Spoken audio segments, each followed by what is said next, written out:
Hello, hello! What's up, everybody?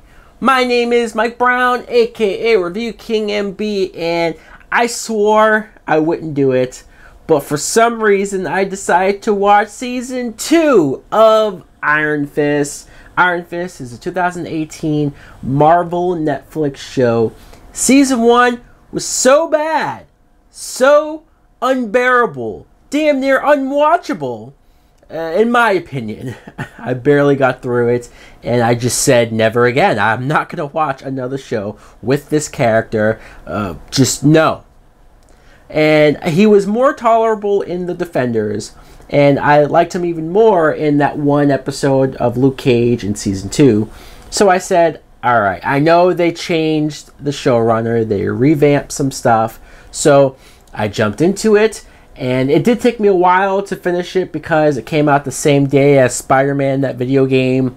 And it took me a while to finally. But now, I watched the last episode, and I will say, this was not bad.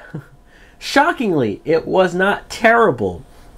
Maybe that's a low bar to have compared to the first season. It's a masterpiece in that way. But I will say that as far as Danny Rand goes, I thought he was better, but he's still the least interesting character of the show, and it's named after him. It's called Iron Fist, and every time he's on screen or talking, I sort of drift off and see who's in the background and want it to move along a little faster. But he wasn't terrible. He wasn't whiny and complaining like he was in Season 1.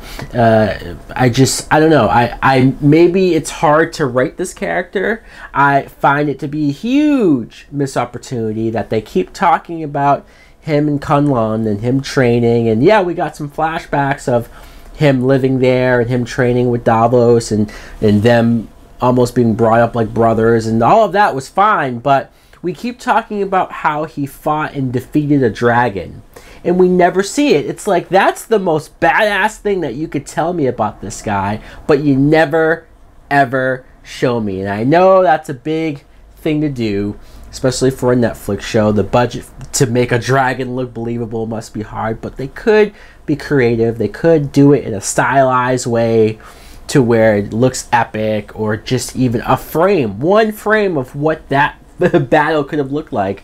But I guess we'll never see it. Davos is our main villain, like I said. I did like that he was somebody that grew up with Danny. I think they could have hit that home even harder.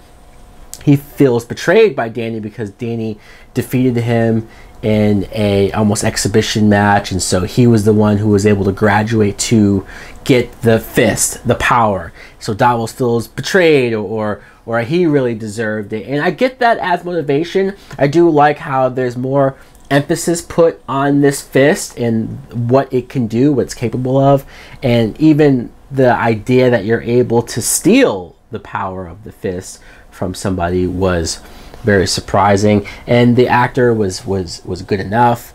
His connection to Joy was a character that I liked in the first season enough. I liked the actress. I just thought a lot of what they did with Joy and her brother Ward and the father and that corporation was so unnecessary in Season 1. I can't tell you how many board meetings I had to sit through, but this time, nothing.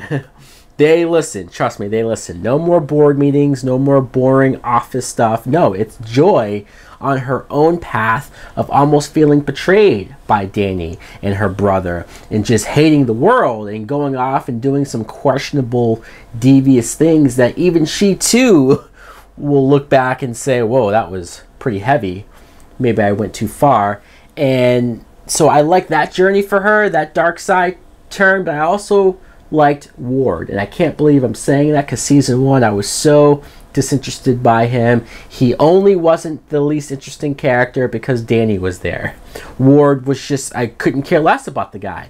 But this season, not only did I grow to appreciate him and like him, I really liked the actor too. It was a huge turnaround seeing him in those AA meetings. Sure, I didn't really care about his love interest relationship with the woman there, but I liked what he went through. I like that his sister wanted nothing to do with him, and he had to scratch and claw his way back into just talking to her, explaining himself, his life, the relationship with his father, all the stuff that you didn't know about him that did make him more sympathetic.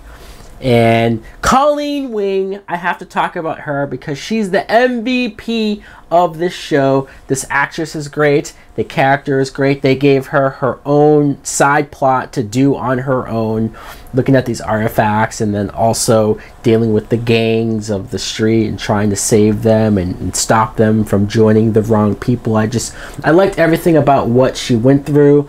I find her 100 times more interesting than Danny, and I feel like these 2 seasons should have just been about her, because that was true for last season as well. I think a show with her and Misty Knight, who does make a few appearances in this season, she was great. The 2 of them together are great. Like, give me a Heroes for Hire show with them and them alone.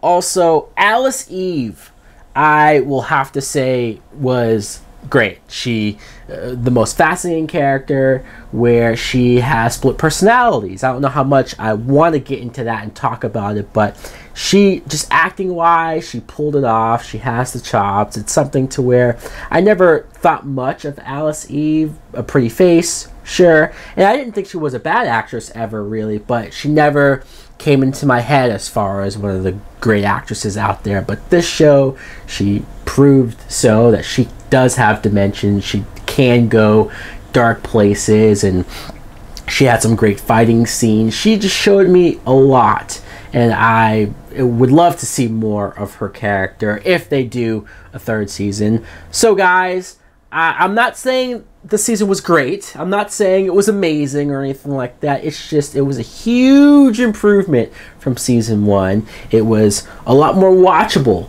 than season 1. I thought there was a lot more interesting stuff going on here. The pace was a little faster. There was more action going on. I still think it could have been a little better. I still think we need to do something about Danny to make him more interesting, because as of right now, like, we still didn't get the costume. We still haven't gotten the yellow mask, and it's like, what are we waiting for?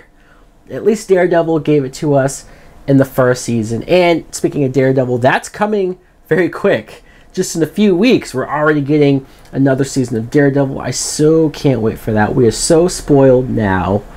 Anyways, guys, let me know in the comments below, what did you think of Iron Fist Season 2? If you watched it, did you like it better than the 1st season? Did you not watch it? Are you not interested in watching because Season 1 was so bad and you're just like, no, you're smart.